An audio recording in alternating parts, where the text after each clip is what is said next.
أعوذ بالله من الشيطان الرجيم. بسم الله الرحمن الرحيم.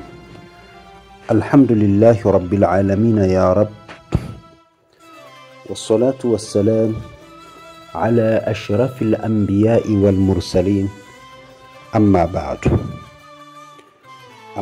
kumshukuru Allah na kumtakia rehma kipenzi wa umma Mtume Muhammad sallallahu alayhi wasallam. Ama ndugu zangu watukufu wapenzi wasikilizaji wa chaneli yetu, katika siku hii ya leo insha Allah, hebu twendeni tukajifunze jina hili azim kabisa la Al-Quddus, ambalo jina hili lina uwezo mkubwa sana wa kumuondolea mtu wasiwasi wa majini, wasiwasi wa kichawi, wasiwasi wa kawaida kibinadamu, wasiwasi wa kisayansi. Jina hili litakuondoshea wasiwasi zote hizi ukilitumia hili Al-Quddus. Ama kweli imekuwa mara nyingi sana, watu wengi sana wamejawa na uoga. Mtu anakuwa anaogopa hata kwenda kuomba kazi, au akienda kufanya interview anatetemeka na kuwa muoga. Huu tunaweza tukasema pia ni wasiwasi wa kisayansi, aidha wasiwasi wa kibinadamu. Lakini kadhalika kuna zile wasiwasi za kishaitani.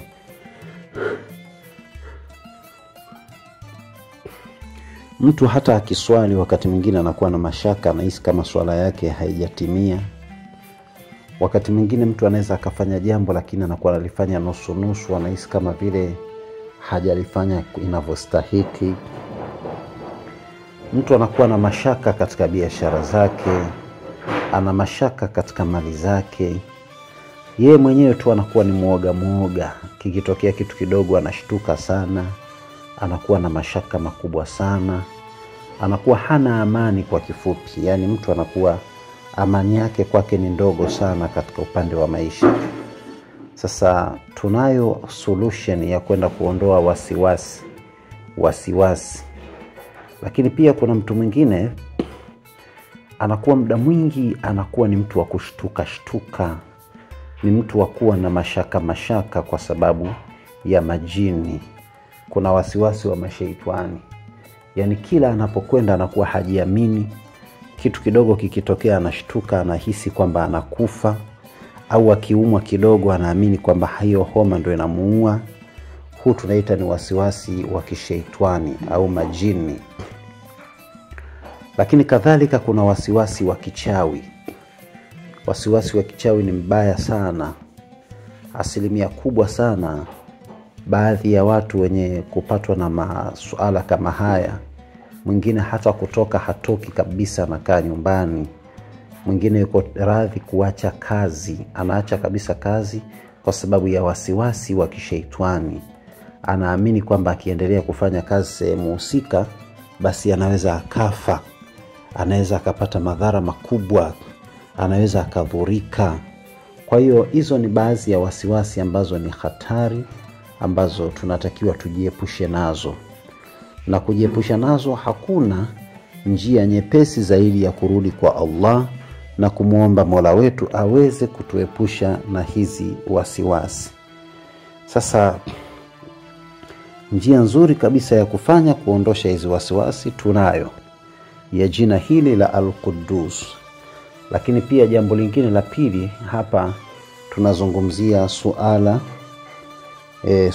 la maasi au machafu, kuondosha machafu. Wapo watu huwa wanatamani sana kuwa katika mustakbali wa dini, lakini machafu hayawatoki katika miili yao.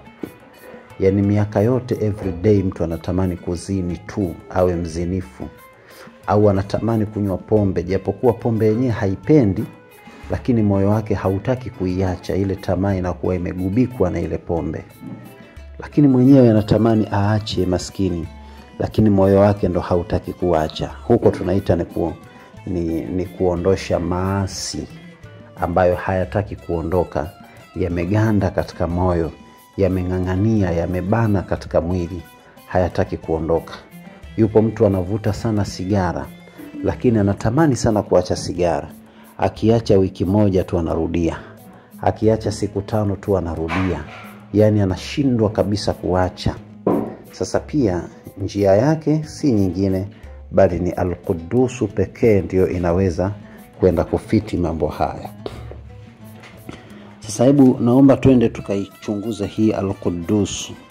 Jina hili Al-Quddus ni jina la namna gani katika mfumo wa majina ya Allah? Al-Quddus kwanza kabisa uzito wake ni 170. Na jina hili pia limetajwa katika aya hiyo ambayo imetaja jina As-Salam, au imetaja jina la Al-Maliku. Basi aya hiyo pia imetajwa katika jina hili Al-Quddus, limetajwa hapo.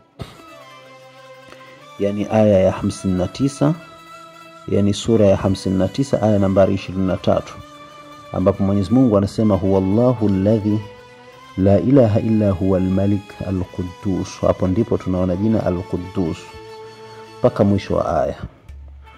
Sasa jina hili Al-Quddus linatakiwa lisomwe mara 170.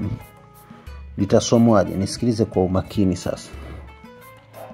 Ikiwa una wasiwasi zote hizo ambazo tulizozisema, unakuwa ni mtu wa wasiwasi mwingi, yani hujiamini kwa jambo lolote lile, basi ninachokuomba fanya haya yafuatayo. Yoyote atakayekuwa ni mtu mwenye wasiwasi sana au akawa ni muoga sana, basi utasoma jina hili kila ukimaliza kusali mara 170 kwa muda wa siku 3. Lakini uhakikishe kila unapomaliza kusoma utamsalia mtume mara 11, na utaanza kwa idadi ndogo kuja idadi kubwa, yani utaanzia kwa jina la ya, yani utasema ya Quddus, ya Quddus, ya Quddus, ya Quddus. Hivyo ndivyo utakavyokuwa ukifanya. Lakini sasa idadi ndogo tunasema kwa sababu hii ni 170, maana yake utasoma ya Quddus mara 70, kisha utakuja ya Quddus mara 100. Kwa hiyo utasoma ya Quddus mara 70, alafu utamsalia mtume mara 11 kwa kusema Allahumma swali ala Muhammad ya Rabbi swali alayhi wa sallim mara 11. Alafu utarudia tena ya Quddus mara 100, kisha utakuwa umemaliza 170. Alafu utamswalia mtume tena mara 11, na hapo utakuwa umemaliza. Hiyo ni kila baada ya kumaliza swala. Kila baada ya kumaliza swala kwa muda huo ambao tumekutajia. Hapo nakuhakikishia ndugu yangu utakuwa umeondosha wasiwasi, utakuwa umeondosha kabisa swala la wasiwasi wa kishaitani, wa kijini, wasiwasi wa kichawi, pamoja na wasiwasi wa kisayansi. Zote hizo utakuwa umeziondoa. Wasiwasi unapokwenda kazini kufanya interview, unakuwa hujiamini, unakosa kazi bila mipangilio kwa sababu ya wasiwasi. Wasiwasi pengine unataka kuoa lakini unashindwa kumweleza mchumba ambaye umempata hali halisi, unakuwa muoga. Huo ni wasiwasi. Wasiwasi unapoitwa na bosi wako kuhojiwa, labda kuna tatizo limetokea, unashindwa kujieleza, mwisho wa siku unaonekana kama wewe ndio mtendaji wa hilo tukio. Hiyo ni moja pia ya wasiwasi. Kwa hiyo namna ya kuweza kuutibu wasiwasi, fanya hivyo nilivyokuelekeza, jambo litakuwa safi na litakuwa salama. Ama jambo la pili, kuondoa maasi. Kama tulivyosema, kuondoa maasi, kuna wapo watu wanatamani kuacha zinaa lakini mioyo yao haiachi. Mtu anatamani kuacha sigara lakini sigara haimtoki akilini. Mtu anatamani kuacha pombe lakini pombe haimtoki akilini. Sasa wewe ambaye unataka kuacha pombe, wewe ambaye unataka kuacha sigara, wewe ambaye unataka kuacha ubaya wote ambao unahisi kwako ni madhara, basi nakuomba tumia jina hili Al-Quddus. Yoyote ule ambaye amekuwa ni mtu wa kufanya hayo lakini anatamani kuyaondoa yasiwe nayo, basi kwanza kabisa anataka aondoe ili asiwe mtendaji tena wa hayo mambo, basi soma jina hili Al-Quddus mara idadi yake. Idadi yake tunasema ni 170. Na utasoma jina hili si mbaya kama utasoma kawaida, au unaweza kusoma kwenye maji kisha ukanywa na kujipaka.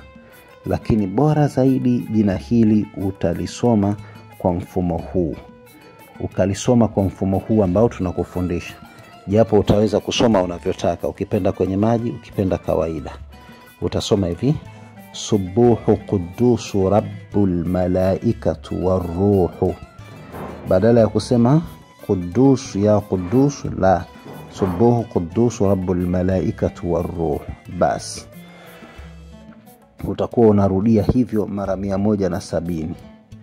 Lakini pia usomaji wake mwingine unaweza kuisoma kwa hivi: Subhanal Malikil Quddus, Subhanal Malikil Quddus, Subhanal Malikil Quddus. Unaweza ukaisoma hivyo mara 170. Hivyo pia haina shida, ni safi kabisa. Basi kwa kufanya hayo utasoma Subuhu Quddus Rabbul Malaikatu Waruhu, au utasema Subhanal Malikil Quddus mara 170. Hii yote utaisoma baada ya kumaliza kuswali tu utaisoma, lakini pia swala nyingine tena utaisoma mara 170, huku ukitia nia zako Mwenyezi Mungu akuondoshee wasiwasi. Kwa uwezo wa Allah, basi wasiwasi zote hizo zitakuwa ni zenye kukutoka na utakuwa safi na utakuwa salama. Inshallah kufikia hapo, nafikiri hili leo ni darasa fupi kabisa. Naomba tulielewe na tuweze kulifanyia kazi. Na inshallah kwa yoyote yule ambaye anahitaji elimu hii, darasa hili ambalo tunaolifundisha, naomba asisite kuenda katika vitabu vyetu. Tunatoa vitabu vinaitwa Majina 30 ya Allah. Vitabu hivi vinatoka kwa njia ya PDF. Yoyote anahitaji vitabu hivi tutampatia inshallah. Njoo kwenye WhatsApp yetu kwa namba unazoziona hapo chini. Inshallah tutaweza kukupatia vitabu hivi kwa sadaka ya shilingi 15,000 tu. Utaweza kujipatia soft copy yako kwa njia ya WhatsApp. Inshallah kufikia hapo niseme kwamba ulikuwa nami ndugu yako Ustadh Muhammad Kundia. Wala afwa minkum, wassalamu alaikum wa rahmatullahi wa barakatuhu.